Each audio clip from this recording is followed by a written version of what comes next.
Welcome to this week's episode of Humans in 5. Throughout all of our videos, we like to talk about both the newest research on the block, as well as some tried, tested, and true classic ideas that are fairly well established in the field. Today, we'd like to dig a little deeper into one mechanism by which researchers may share their ideas that's been in the headlines lately: preprints. When looking for information to either clarify some facts for ourselves or to dig up the latest work for us to share with our readers, we often turn to different types or sources of literature to make sure that everything we say is accurate and up to date. In our past episode, Reading Blind, we talked about the process of peer review.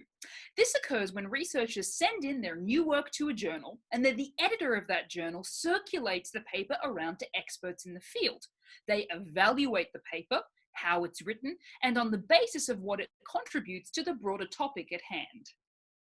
This process can be single-blinded, where the author's details are shared with the anonymous reviewers who provide comments, or double-blinded, where the details of both the authors and the reviewers are kept confidential.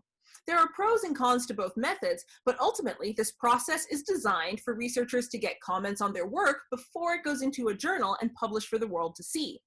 It's meant to represent a checkpoint where authors can get some feedback and journals can make sure that the work is considered rigorous and appropriate by others in the same field of research.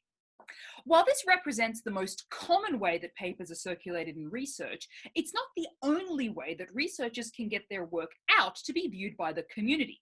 In more recent years, authors have increasingly started to share their work as preprints. Let's say you're working on an exciting new project, one that you think will have a major impact on the world at large. You're starting to get some really clear and potentially important results. You know that ultimately your research will need to go through peer review, but in this moment, even if your results change as a result of that review process, you know you're onto something big and you need to get those data out to the public and other researchers right away. For researchers who find themselves in this position, they may choose to share the research fresh off their computers before going through that critical peer review process. This pre-reviewed form of work is called a preprint.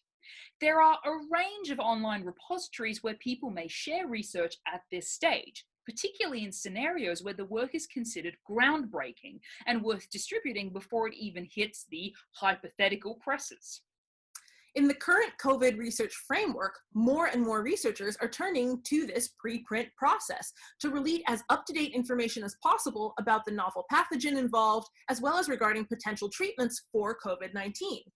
There are pros and cons about this focus on preprints, particularly in how they can be discussed in the news and in broader public discourse.